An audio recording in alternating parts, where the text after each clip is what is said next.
So in this video, I'm going to talk about an album that has some of the band's best songs ever written, as well as some of their worst. This is a very hit or miss album, and I'm talking about Fear of the Dark by Iron Maiden. So I'm continuing my series of reviewing every Iron Maiden album in descending order. Before I begin, if you're new to this channel and you haven't subscribed, please subscribe. I do rock and metal reviews, rankings, and more. So the album was released on May 11th, 1992. It's the last album to feature Bruce Dickinson until he returned for Brave New World, and the album was also produced by both Steve Harris and Martin Birch. This is actually the last album produced by Martin Birch. He retired shortly after. This was also the longest album at the time of release, but also the shortest album out of the ones that I have been reviewing or the subsequent albums. It's 58 minutes long. The songs are shorter than most of the songs from the albums I've been reviewing. The songs are about like 3 or 4 minutes long. There are 12 songs. And I'm going to do this a little differently. I'm going to talk about the songs I didn't like first, and then I'll talk about the ones that I did like, and at the end I will be talking about some of the videos that I will be doing next week, so please stay until the end of the video. So these are the ones I didn't like.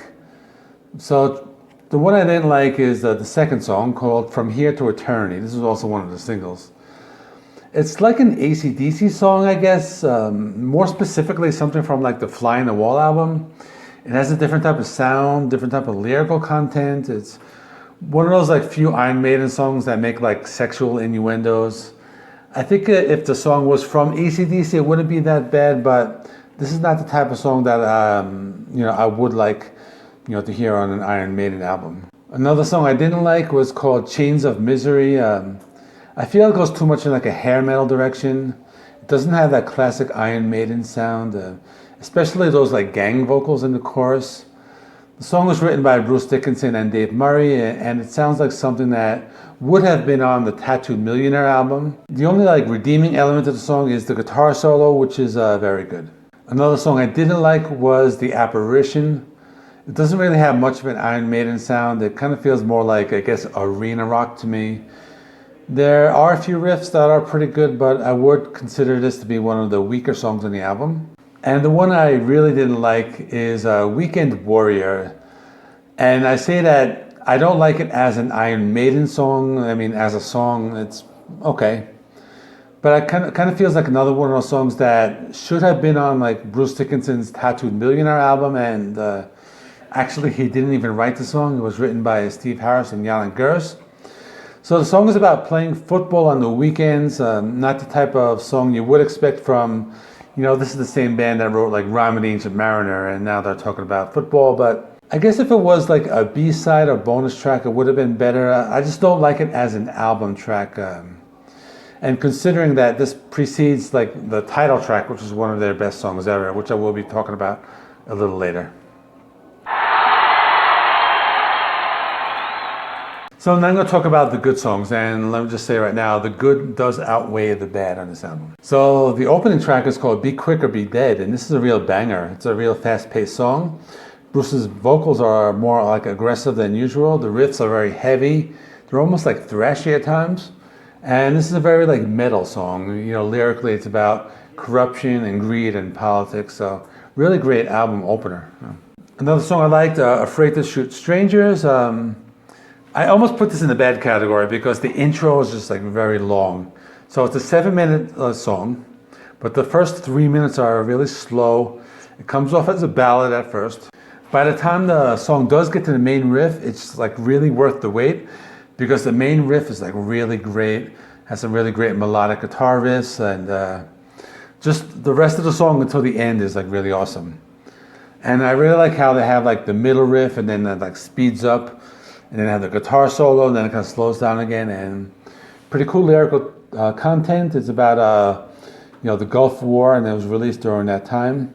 And the song was also written by Steve Harris. So another song I liked, Fear's the Key. This one's a really good song. It addresses the controversial topic of AIDS, and it was released shortly after the death of Freddie Mercury. They kind of reference that in the lyrics. They say, and nobody cares till somebody famous dies. As for the song, it's a slower song, a lot of melodic riffs. The riffs almost have like a Middle Eastern feel. I like that part.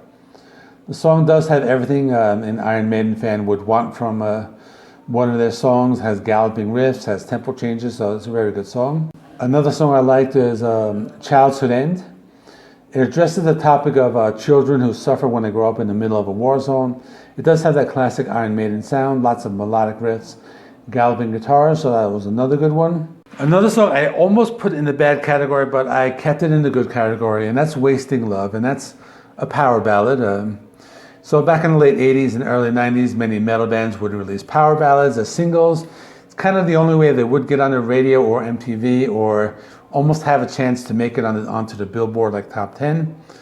Now around this time we had songs like Metallica's Nothing Else Matters, Extreme's More Than Words, and Queensryche's Silent Lucidity. So I think Iron Maiden was trying to like go for that. You know, they wanted to make one of those types of songs. I actually don't think the song charted though, but despite this, I think it is a good song. I think they did pull it off, and they were able to make a ballad without losing their signature sound. And the song was written by Bruce Dickinson and Janick Gers, and it is kind of the type of song you would hear on Bruce Dickinson's solo albums, but as an Iron Maiden song, I did like it, so I did keep it in this category. Another song I liked was The Fugitive. It has their signature riffs and gallop, and I really like the sound of the guitars and bass. I think the chorus was good, maybe okay.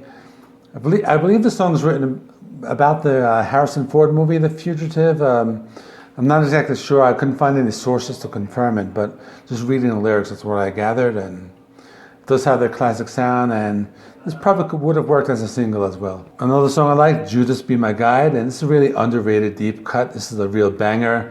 It's a really great vocal performance by Bruce, and this is one of the songs, very heavy, very melodic, has a memorable chorus, and the song has some really great lead guitar work and some heavy riffs. The closing track is Fear of the Dark, one of my favorite Iron Maiden songs of all time. Probably the best album closer after Hallowed Be Thy Name.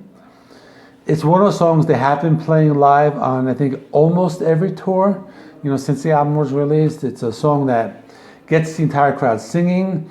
So if you haven't seen them live, just pull up a YouTube video of the live performance. It's really awesome. The crowd sings along during the entire performance, and they not only sing the vocal parts, like they sing like the guitar parts as well. That's really cool. The crowd is just filled with lighters and or cell phone flashlights, and for an album with a lot of weak songs, this is one of their best songs of all time. So in conclusion, despite the weak songs, I do think the good songs outweigh the bad. But I think because of those bad songs, I think the album doesn't really get a lot of love. There are some really great tracks on here, and it is a definite step up from their previous album, No Prayer for the Dying, and that will be the topic of my next Iron Maiden video, which I'll probably do next week. But anyway, comment below, let me know what you thought of the album, and let's get a conversation going. Tomorrow I will be doing the Rolling Stones' Tattoo You, celebrating 40 years. I will be doing the Boston debut, celebrating 45 years, and I will be doing Pearl Jam, their debut as well, called 10, celebrating 30 years. So stick around for that. Like, comment, subscribe. Here's some other Iron Maiden related videos. My name is John. This is JC Rock and Metal Reviews, and I will see you in the next one.